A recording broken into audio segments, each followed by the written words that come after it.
And welcome back to Deep Thought. We're going through 999 and we just escaped from a freezy nightmare. A freezy, unscientific nightmare. Yeah, we're basically didn't end up like that Jack from The Shining in the movie, I should say, because I think it's like a different in the book. But in any case, we escaped, so that's a good thing. And Now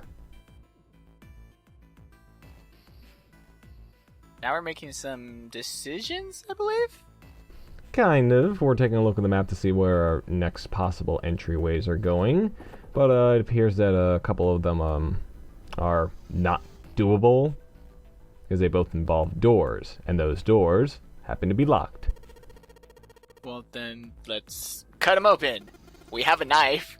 I mean, it couldn't have dulled or broke after that one chop of meat. You know, you mentioned The Shiny. Let's go all out. Oh, yeah, we could just bring out an axe. Yeah, just bring out the axe. Just the axe that we have in our pocket. That'll do.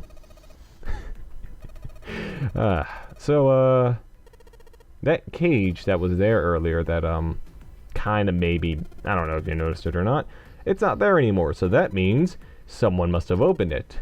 Which must also mean the other people must have gone ahead of us.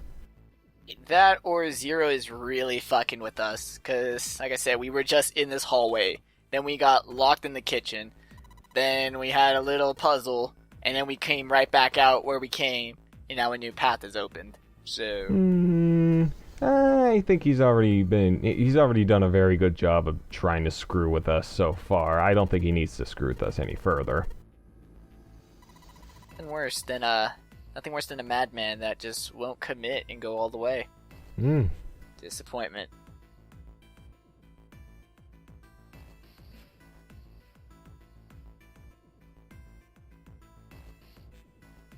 You're gonna wonder how he got the D deck to be completely flooded and then just stopped it at the top of the D deck to keep it from. Probably had to outfit it with more modern. He probably had to outfit it with more modern tech just to put water gates and stuff. That could probably work. At the same time, I'm honestly impressed with everyone. Not a single person has mentioned seasickness or any sort of issue with walking. So everyone got their sea legs really quickly. I'm impressed. Good job, everyone. But good job for you. Luckily, no one has vomited yet. I think someone did after the ninth man blew up. Hmm. No, either someone did then, or I remember that when they mentioned the bomb, Junpei says some people tried like sticking their fingers down their mouths to throw up the bomb. I think it was Santa and Seven trying to do that. Because, well, of course, it's Santa and Seven. Like, one's completely ignorant and the other is just defiant. I think they're two different words. Something like that. Yeah, I get it. Although, it's so brave of this game to tackle mature issues such as bulimia. I don't think they were referring to that. I don't think they have bulimia. No, I just wanted to read into something way too much and completely ruin the tone. Maybe one of the girls has anorexia. Oh, okay, I'm gonna stop it there. I think your thought went a little too deep there. Okay. It's a good thing I stopped myself then. So back there at the elevator, at the scanner, there's another planetary symbol. I think it was Jupiter. Although Mercury. Okay.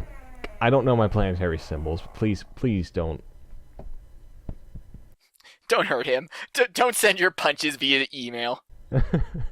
So it continues the trend of all of these scanners having planetary symbols. It's an interesting decision, and I remember it because it's because there's another game. You know what Trauma Team is? Yeah, of course, Atlas games. Yeah, that's when I played that game, there's at one point in the game where you're investigating a murder, because you can actually do that in the game now because it's Trauma Team, and Trauma Team's awesome. But there was one murder that involved the use of planetary symbols as like a clues of sorts. And when I was playing 999 and I saw those planetary symbols, I'm like, oh, I remember these. I think I remember the symbols, but not the names. I knew the symbols from a while back just because I don't know. I think I had like a weird phase of wanting to look up like zodiac signs and shit, and like being interested in those symbols, and just the planet symbols are also useful when you want to shorthand some of the planets. Although like most people know that the Venus is female, Aries is male, Earth is just a circle with a cross in it. Mercury is female with like two little horns attached to it. And then from there they just get weirder and weirder. But obviously the reason that we're using planetary symbols is because there are 8 planets plus Pluto, because Pluto was given a symbol before it was no longer a planet anymore. Oh, geez, I just noticed that now. 8 planet symbols, and I think there's a sun symbol somewhere there. Okay, so then there was no need to make Pluto a planet for the purpose of this game. Yeah, well, yeah, that's the game trying to stay relevant, and good job on that. Oh, I should also note that we just got into a room where there are more numbered doors, and that room is a giant room filled with all these thin beds with thin mattresses that look really uncomfortable to sleep on. What could that mean? It strikes me as an infirmary, not gonna lie. It could be.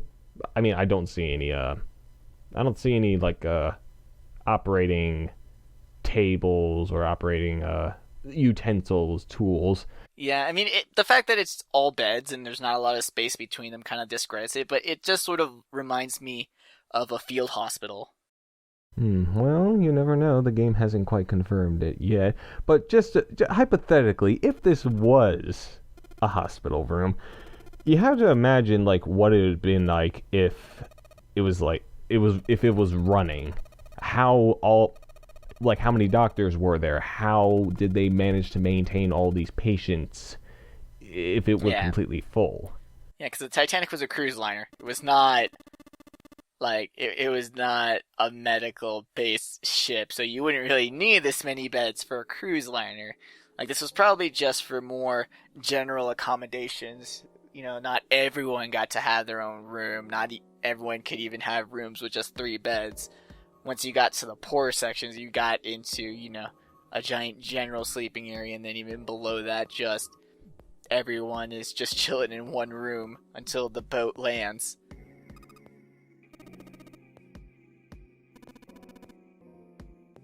And everyone's back. That's a good thing. Everyone's coming to that sad realization that no matter which direction you went in, they all managed to meet up at certain, like, crossroads. Which, it just adds more to your first decision when you realize that no one knows, or no one even had any slight idea that the paths would end up rejoining. So, think of it that way. If you had separated Snake and Clover, and one of them got to escape, but the other hit a dead end, like, that's probably a worse fate than if both had hit a dead end and both died together. At this point, I don't think they're too sure as to whether or not they're going to be staying together for the rest of the nonary game, but it's smart. It's a smart move by Zero, who at this point in their heads is a complete psychopath who, for all they know, wants to kill them all in very gruesome ways, like for example blowing up. So having them stay together throughout the entire game is a very smart move. Not too sure if it's necessary. Probably could be, maybe, who knows, remains to be seen.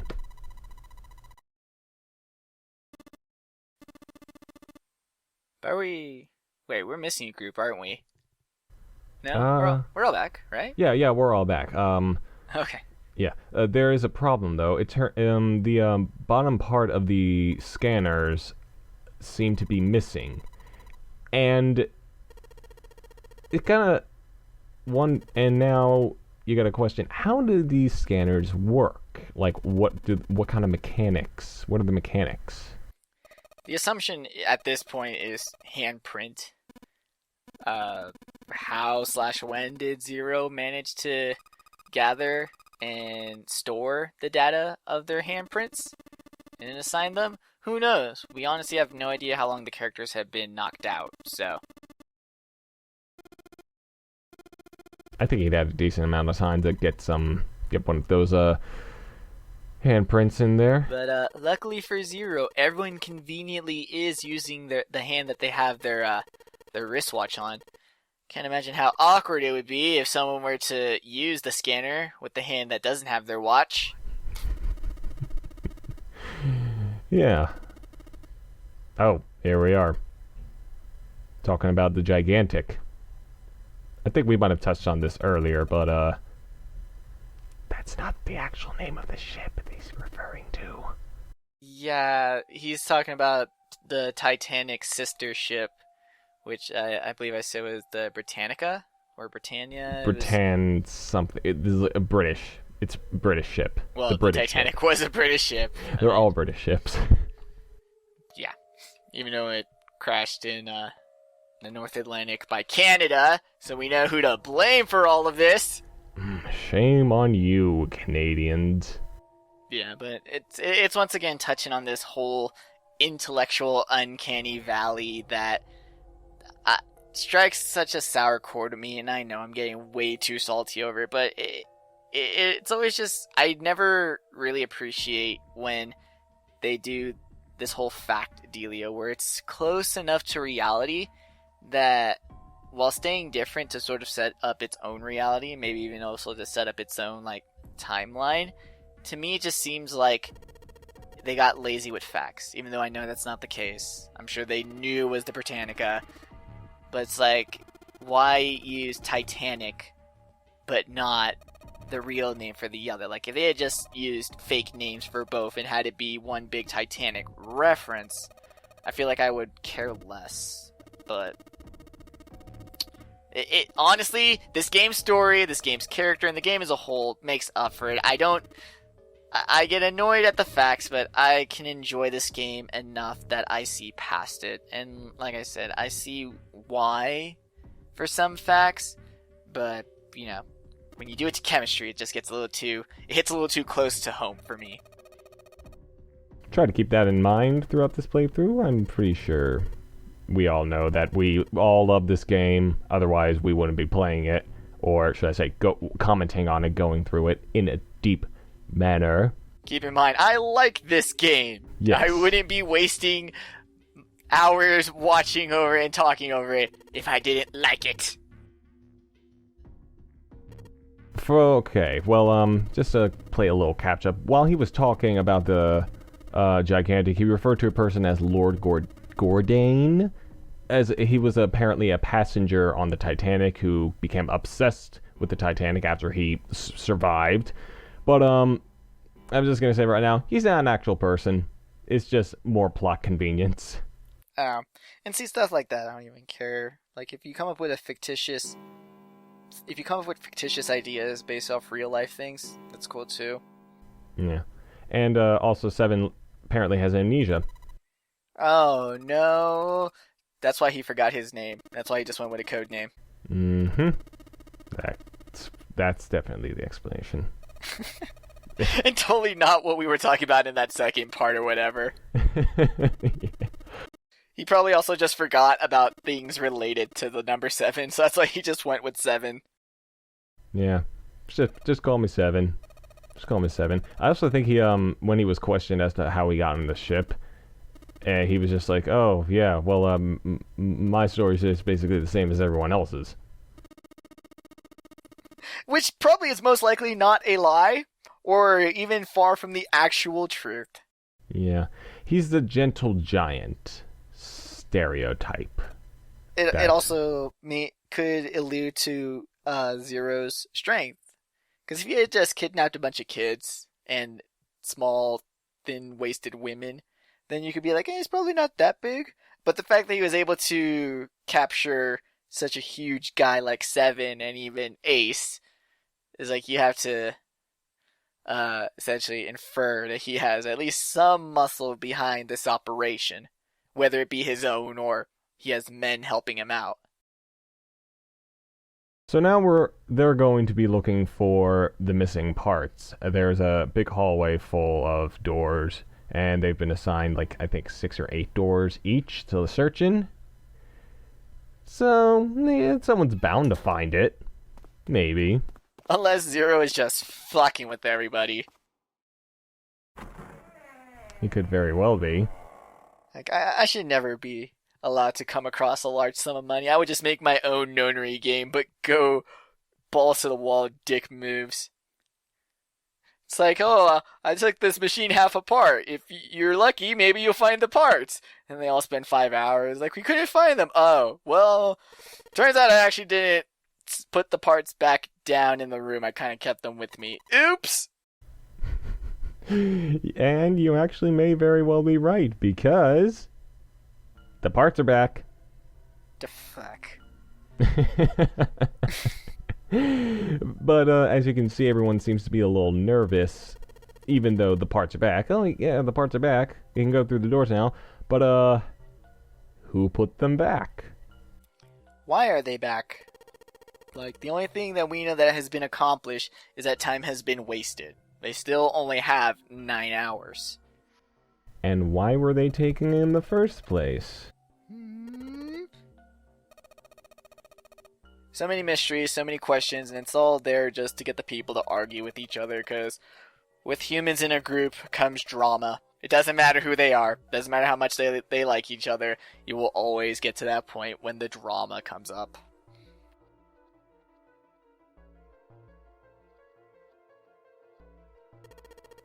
Like, they wasted time looking for the parts, and then they're gonna waste time arguing about the parts being back when, at that point, everyone should be like, oh, well, the parts are back, let's hurry up. Next step. Let's not even think about it. Like, I get we all want to talk about this, and this is super creepy and stuff, but don't got the time. I think at this point it's 1 a.m., so they have only 5 hours left. So, I probably don't want to be wasting time bitching about something that's not too important in the first place. For the most part. Maybe think about it while you're running through this entire ship. Maybe screaming it non-coherently, babbling. Because crying. That would be me. I would be super efficient at the nonary game, but hella annoying. I'd be like, alright, we got the next door open, let's go. And then as soon as the door opens, start crying. Someone has a breakdown, and they have to be carried for the rest of the game. I would just keep solving puzzles, but all the while cry, just point out the puzzle. Yeah, that could be. Oh. Snake is missing, by the way. Oh, goody, we gotta find the blind guy. How do we find him? Yeah, but according to Clover, he does know his way around, even though he is blind, and that is true. He is a very, very able, despite his disability.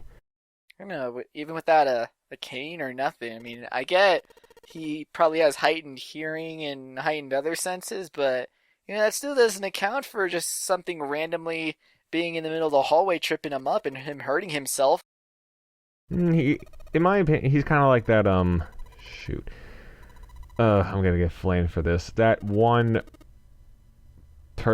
blind girl from Avatar: The Last Airbender, the Earth Toph? person.